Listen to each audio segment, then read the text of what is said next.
बिस्मिल्लाहिर्रहमानिर्रहीम अल्हम्दुलिल्लाहि रब्बिल आलमीन व बिही नस्तईन व सल्लल्लाहु वसल्लम अला सय्यिदिल अंबिया'i वल मुरसलीन व अला आलिहि व अस्हाबिहि अजमाइन व मन तबिअहुम बि ihसानिन इला यौमिद्दीन अम्मा बाद। मैं आज की इस नशिस्त में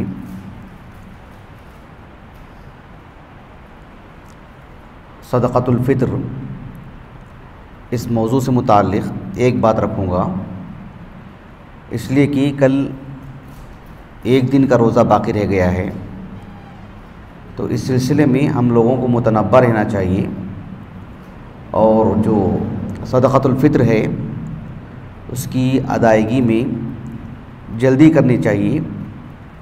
जल्दी इस माने में कि उसका एहतिमाम करें, बंदोबस्त करें, उसको तैयार रखें।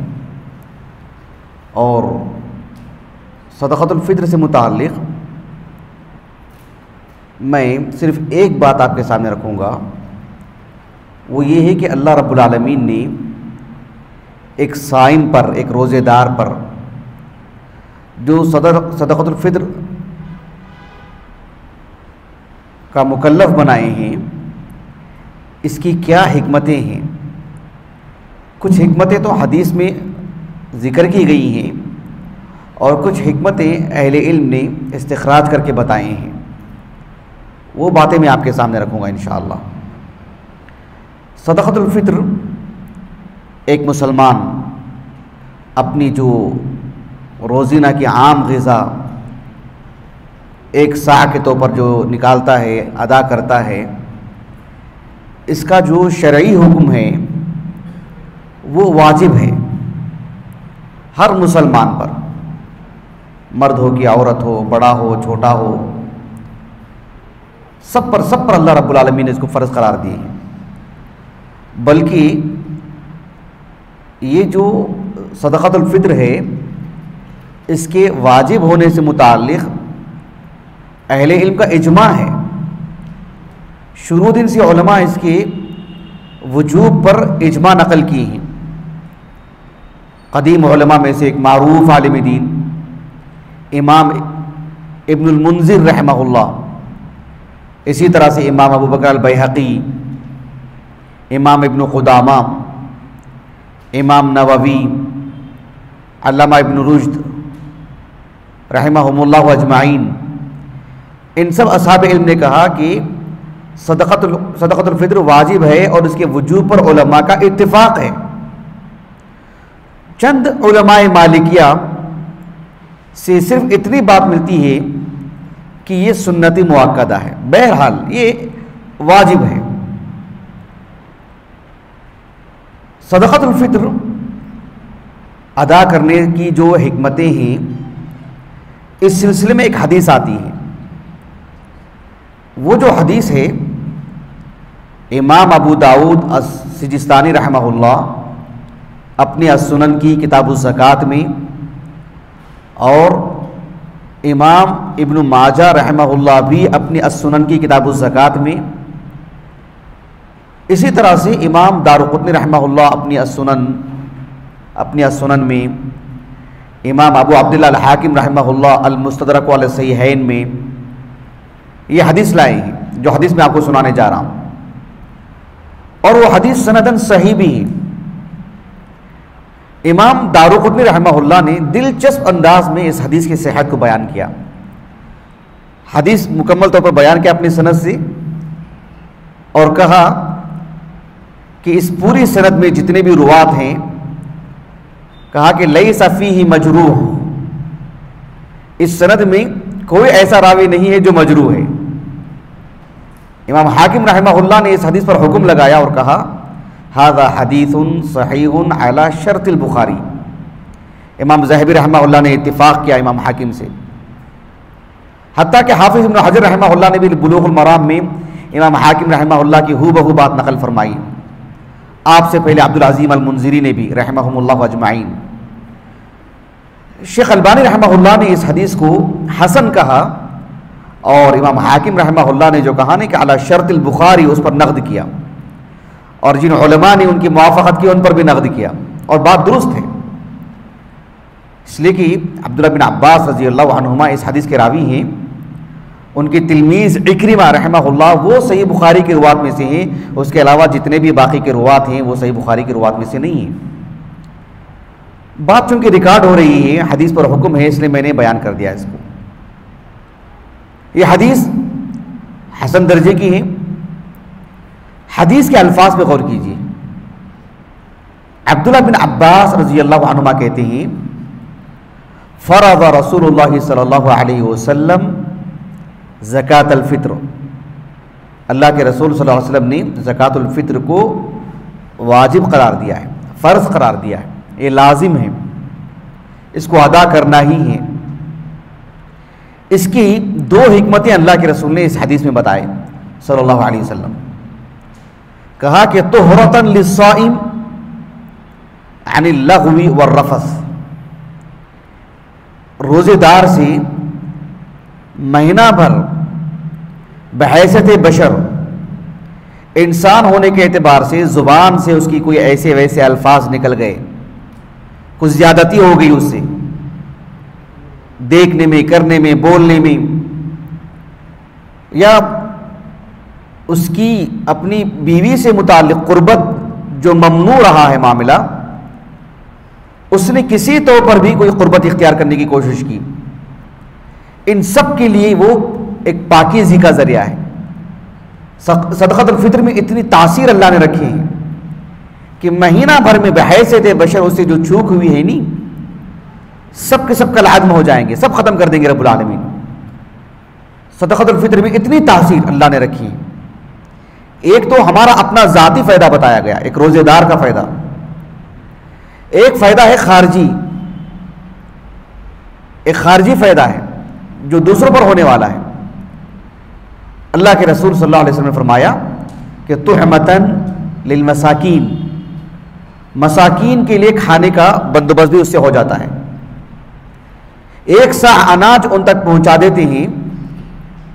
इसमें हिकमत यह बताई गई है ताकि एक मुसलमान बहैसियत मुसलमान इस्लामी तालीमात की रोशनी में, इस्लामी तरबियत की रोशनी में, फितरी तौर पर होने के साथ साथ इस्लामी तालीमात की रोशनी में जो खुददारी उसके अंदर है, उसकी खुददारी को ठेस ना पहुंचाया जाए, उसे मजबूर ना किया जाए कि वो मांगने के लिए आ जाए हमारे दरवाजे पर, पहले से ही उसे दे दिया जाए, पहले से तैयार रखा जाए और उस तक पहुंचाया जाए।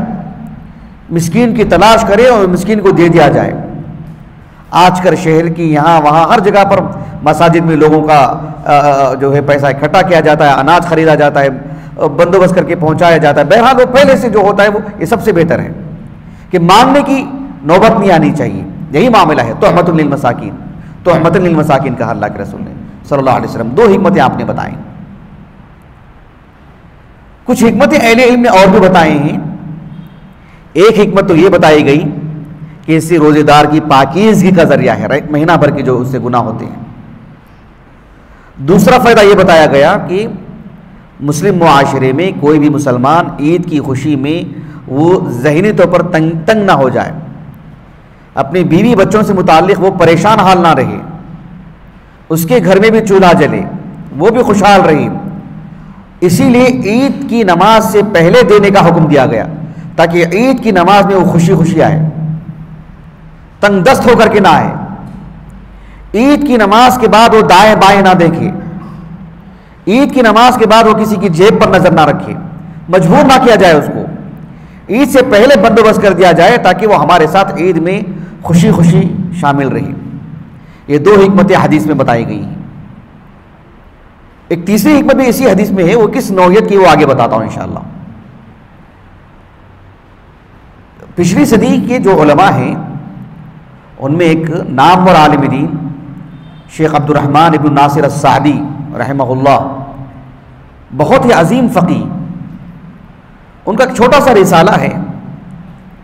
अल्लाह रब्बुल आलमीन ने जो इबादात का मुकल्लफ बनाए हैं, नमाज, रोज़ा, ज़कात वग़ैरह का, उससे मुताल्लिक़ बहुत ही इख्तिसार के साथ आपने बयान किया और अच्छी अच्छी हिकमतें आपने बयान की।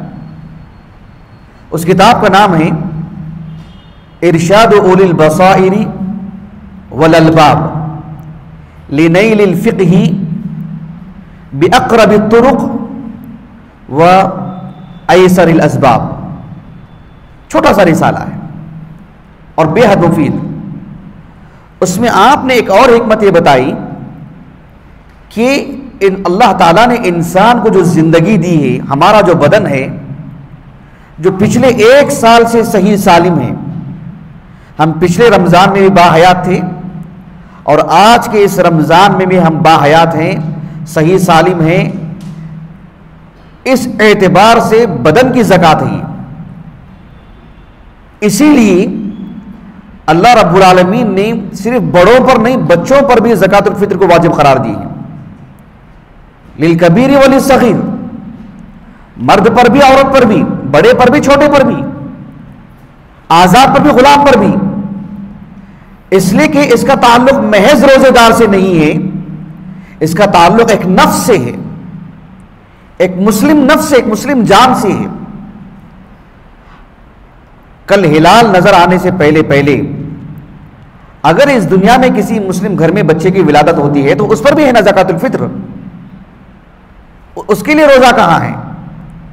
लेकिन ज़कातुल फित्र तो उसको भी अदा, उसके नाम पर भी अदा करनी है, उसकी तरफ से भी अदा करनी है, इसलिए कि बदनी ज़कात है ये।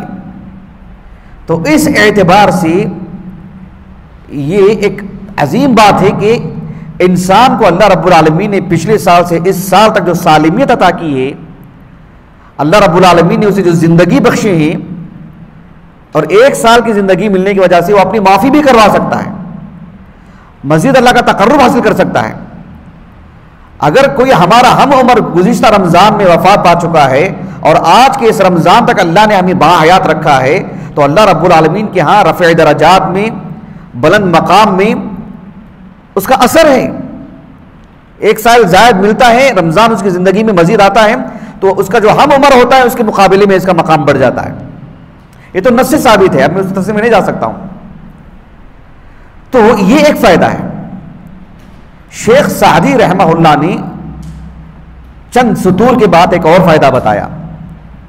आपने कहा कि अल्लाह रब्बुल आलमीन ने रोज़ा रखने की जो तौफीक अता फरमाई है ना, रमज़ान तो आया है ज़िंदगी में, लेकिन रोज़ा रखने की जो तौफीक अल्लाह ने बख्शी है, दीगर इबादतों की जो तौफीक अल्लाह ने बख्शी है, शुक्राने के तौर पर भी इसको अदा करना है।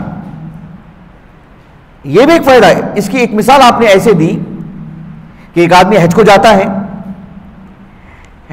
है, तो अपने साथ हदाया भी लेकर जाता है, कुर्बानी का जानवर भी।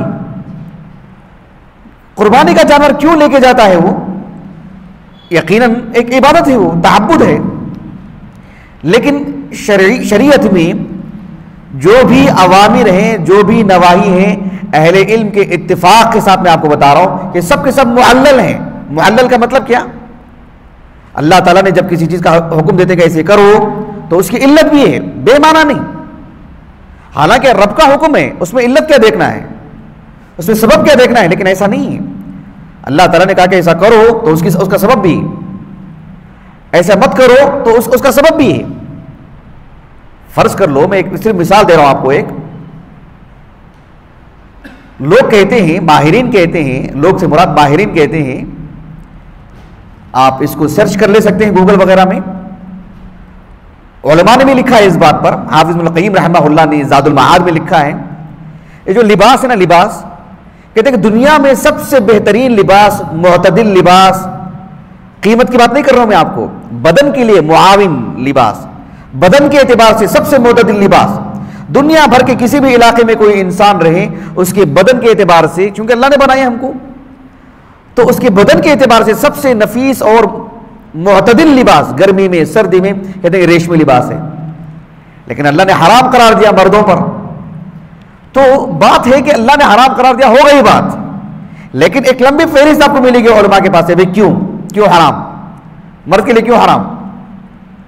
तो अल्लाह ताला जब किसी चीज़ का हुक्म देते हैं या किसी चीज़ से मना करते हैं तो उसकी तालील भी, इल्लत भी बयान की गई है, खुद अल्लाह ने बयान की और अहले इल्म ने इस्तिखराज किया उसका, और ये मुत्तफ़क़ अलैह मामला ही है। किसी ने इस पर मना नहीं किया कि ये सब जो है अल्लाह ताला की इबादत के मुनाफी है, नहीं। अच्छा, मैं ये कहना चाह रहा था इस तनाजुर में कि जिस तरह से एक शख्स हज के लिए जाता है, अपने साथ वो कुर्बानी का जानवर जो लेकर के जाता है या उसके नाम पर जो कुर्बानी का जानवर है, वो अल्लाह रब्बुल आलमीन की तरफ से उसे इबादत का जो मौका इनायत किया गया है उसके लिए शुक्राने के तौर पर। बिल्कुल वैसे ही माह रमज़ान की इबादतों का अल्लाह रब्बुल आलमीन ने जो मौका अता फरमाए हैं उसके शुक्राने के तौर पर भी तो ज़कातुल फित्र में मुतअद्दिद हिकमतें जमा हो गई हैं। इन सब हिकमतों के साथ साथ एक बड़ा फ़ायदा ज़कातुल फित्र अदा करने का वो ये है कि अल्लाह रब्बुल आलमीन के यहाँ अजर मिलता है, सवाब मिलता है। लेकिन कब? अल्लाह के रसूल ने कहा सल्लल्लाहु अलैहि वसल्लम, उसी हदीस में जो हदीस मैंने आपको सुनाई है, मन अद्दाहा क़ब्ल सलाह फ़हिय ज़कातुन मक़बूलतुन, जो नमाज से पहले अदा करेगा उसकी जो ज़कातुल फित्र है वो मकबूल है, वो अदा हो जाएगी, अल्लाह के यहाँ उसके लिए अजर। वमन अद्दाहा बअद सलाह, अगर कोई नमाज के बाद अदा करता है तो कहा कि फ़हिय सदक़तुन मिन सदक़ात, आम सदक़े का अजर सवाब। जो एक मखसूस इबादत के लिए जो खास अजर अल्लाह ने रखे हैं वो अजर तो उसको नहीं मिलेगा। इसीलिए आजकल में 2 दिन से मुताल्लिक़ तो हमें आसार भी मिलते हैं। आजकल में अगर अभी हिलाल नज़र आ जाता तो फिर काफ़ी मुश्किल हो जाती। हमारे लिए एक दिन का मौका है हमारे पास, तो जल्द से जल्द बंदोबस्त करें। हमारी अपने घर की जो आम ग़िज़ा होती है उसको जो हमारे घर के आसपास हैं, क़ुर्ब जवार में हैं, हमारे मालूमात में हैं, मिस्कीन तक पहुंचाना चाहिए। और ईद की नमाज से पहले पहले इससे मुकम्मल तौर पर हम फारिग हो जाएं और वो भी ज़हनी तौर पर फारिग हो जाएं और फिर ईद की नमाज में हम शरीक रहें। अल्लाह रब्बुल आलमीन से दुआ है कि अल्लाह ताला ज़कातुल फित्र में जो हिकमतें, जो फ़वाइद रखे हैं, अल्लाह ताला हमें मुस्तफ़ीद होने की तौफ़ीक़ अता फ़रमाए, सआदत नसीब फ़रमाए। सुब्हानकल्लाहुम्मा व बिहम्दिक, अशहदु अल्ला इलाहा इल्ला अंत, अस्तग़फिरुका व अतूबु इलैक।